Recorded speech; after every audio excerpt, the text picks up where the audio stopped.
बतौर मुख्यमंत्री पुष्कर सिंह धामी क्या सही दिशा में आगे बढ़ रहे हैं? क्या उनके फैसले बिल्कुल सटीक हो रहे हैं?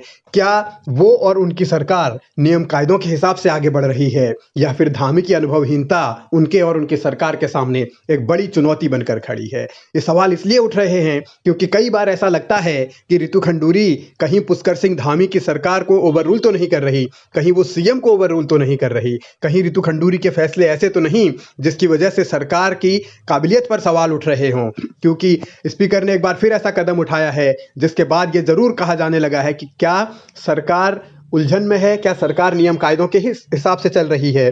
क्योंकि विधानसभा सत्र को लेकर अमूमन कैबिनेट की ओर से पहले एक आदेश पारित होता है या फिर संसदीय कार्य मंत्री उस पर आदेश जारी करते हैं कि कैबिनेट में ये डिसीजन हुआ है और आगे विधानसभा का सत्र कब होना है। लेकिन इस बार ऐसा नहीं हुआ है। अभी तक कैबिनेट और संसदीय कार्य मंत्री की ओर से कुछ भी नहीं कहा गया, धामी की ओर से कुछ नहीं कहा गया कि विधानसभा का सत्र कब होगा।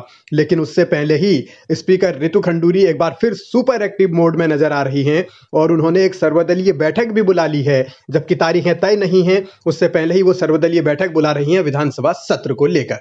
देखिए, विधानसभा का सचिवालय जो है वो सत्र करने के लिए पूरी तरह से तैयार है। हमारे सिस्टम्स होते हैं और वो सिस्टम सुदृढ़ हैं, सही हैं, प्लेस में हैं, सिस्टम्स आर इन प्लेस। तो इसलिए गैरिसन हो चाहे देहरादून हो, हमारा तैयारी पूरी है।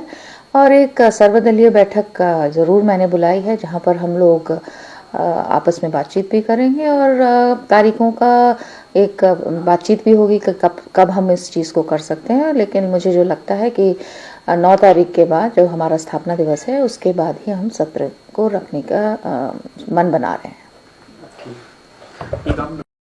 ऑल पार्टी मीटिंग में चर्चा इस बात को लेकर होनी है कि विधानसभा का सत्र कहां हो, गैरसैंण हो या फिर देहरादून हो। और रितु खंडूरी तो ये भी कह रही हैं कि वो तय करेंगी कि कब हो। तो अमूमन होता ये है कि सरकार की ओर से एक आदेश जारी होता है और उसमें यह कहा जाता है कि विधानसभा सत्र इतनी तारीख से होगा और फिर वो विधानसभा सचिवालय को या स्पीकर को बताया जाता है कि आप इस हिसाब से तैयारियां कीजिए। लेकिन यहाँ तो स्पीकर पहले ही अपनी तैयारियों में जुट गई हैं, सरकार चुप है, सरकार की ओर से अभी कोई औपचारिक तौर पर बयान आया नहीं है। ऐसे में सवाल उठना लाजमी है कि क्या धामी की अनुभवहीनता की वजह से ही रितु खंडूरी सुपर एक्टिव हैं, और क्या धामी की अनुभवहीनता का खामियाजा उनको और उनकी सरकार को भुगतना तो नहीं पड़ेगा।